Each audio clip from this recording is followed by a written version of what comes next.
आकाशवाणी गोरखपुर है। अब रघुआ सभी सुषमा श्रीवास्तव से भोजपुरी में समाचार सुनिए।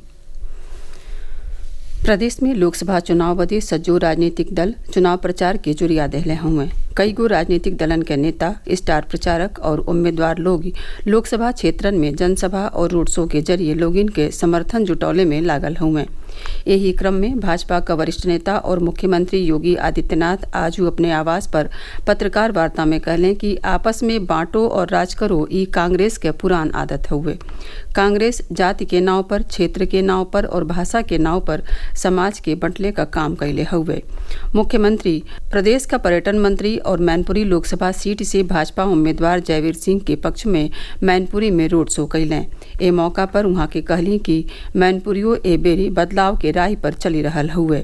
वहाँ के स्वर्गीय कल्याण सिंह के याद करत कहली कि वहाँ के यापन पूरा जिंदगी श्री राम के सेवा में लगा देहली और अयोध्या में राम मंदिर बदे बड़हन कुर्बानी देहली। उनके निधन पर सपा का कौनहू नेता शोको जतावे खातिर नाही गईल। ओहर डिप्टी सीएम ब्रजेश पाठक आंवला के वर्तमान सांसद और उम्मीदवार धर्मेंद्र कश्यप के पक्ष में वोट डारे खातिर प्रबुद्ध वर्ग सम्मेलन में हिस्सा लें। तिजहरिया केंद्रीय गृह मंत्री अमित शाह बदायूं में जनसभा के संबोधित कैलें।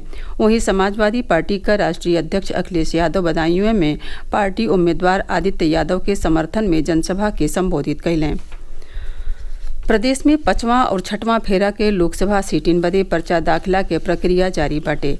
6वां फेरा बदे बस्ती लोकसभा सीट से आजू बसपा उम्मीदवार दयाशंकर मिश्र, तो वहीं भदोही लोकसभा सीट से राष्ट्रीय समाज पक्ष से राम प्रकाश और प्रगतिशील मानव समाज पार्टी से प्रेमचंद बिंद पर्चा दाखिल कैलें।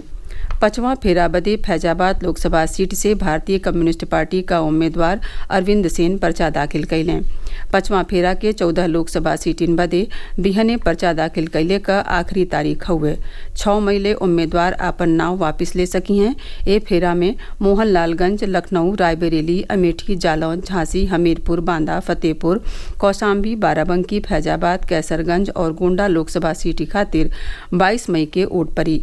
6वां फेरा खातिर प्रदेश के 14 लोकसभा सीटिन बदे 6 मई ले पर्चा दाखिल कैल जा सकेला। वोट 25 मई के परी। ए फेरा में जौन 14 लोकसभा सीटिन पर मतदान होखे के बाटे ओमे सुल्तानपुर, प्रतापगढ़, फूलपुर, इलाहाबाद, अम्बेडकर नगर, श्रावस्ती, डुमरियागंज, बस्ती, संत कबीर नगर, लालगंज, आजमगढ़, जौनपुर, मछली शहर और भदोही लोकसभा सीट शामिल हैं। भारतीय जनता पार्टी आज प्रदेश के 2 औरियो लोकसभा सीटिन बदे उम्मीदवारन के नाव के घोषणा कई देलस। पार्टी रायबरेली से दिनेश प्रताप सिंह और कैसरगंज सीट से करण भूषण सिंह के आपन उम्मीदवार बनौले हुए। ओहर बहुजन समाज पार्टियों 6 औरियो सीटिन खातिर अपने उम्मीदवारन के नाव के घोषणा कैले हुए। एमे कुछ उम्मीदवारन के नाव बदलल गईल हुए।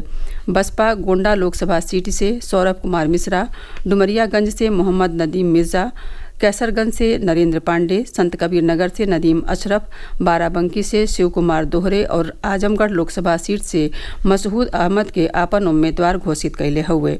पार्टी विधानसभा उपचुनाव खातिर लखनऊ पूर्वी सीट से आलोक कुशवाहा के उम्मीदवार नामित कैले हुए। उधर समाजवादी पार्टी बांदा से पूर्व घोषित पार्टी उम्मीदवार शिवशंकर सिंह पटेल के जगह ही उनके पत्नी कृष्णा पटेल के उम्मीदवार बनौले हुए। वो बांदा के जिला पंचायत अध्यक्ष रह चुकल हैं। कृष्णा पटेल इंडिया गठबंधन से सपा उम्मीदवार के तौर पर आजू आपन पर्चो दाखिल कैलिन। लोकसभा चुनाव में मतदान फीसदी बढ़ावे खातिर प्रदेश के सज्जो जिलन में मतदाता जागरूकता से जुड़ल कई गो कार्यक्रम के आयोजन हो रहल बाटे। नुक्कड़ नाटक, रैली, शपथ ग्रहण और कई तरह के प्रतियोगिता के जरिए विद्यार्थी, आंगनबाड़ी कार्यकर्ती और सामाजिक संगठन लोगिन के वोट डारे बदे प्रेरित कई रहल हुए। यही क्रम में गोरखपुर, देवरिया, अयोध्या, वाराणसी, मऊ जिलन में मतदाता लोगिन से मतदान के शपथ दियावल गईल। भगवान बुद्ध के महापरिनिर्वाण स्थली कुशीनगर में भिक्षु संघ के ओर से बुद्ध पूर्णिमा के तैयारी शुरू हो गई हुए। आयोजन समिति और भिक्षु संघ का अध्यक्ष A.V. ज्ञानेश्वर बतौलें कि 23 मई के बुद्ध पूर्णिमा समारोह के आयोजन हुई, जिसमें कई गो देशन के बौद्ध श्रद्धालु शामिल हुई हैं। वहाँ के बतौलें कि मुख्य कार्यक्रम म्यांमार बुद्ध मंदिर के हाता में हुई। बुद्ध पूर्णिमा के पूर्व संध्या पर 22 मई के महापरिनिर्वाण मंदिर में विशेष पूजा हुई। एक साथ ही भोजपुरी समाचारन का ई बुलेटिन पूरा भइल। नमस्कार।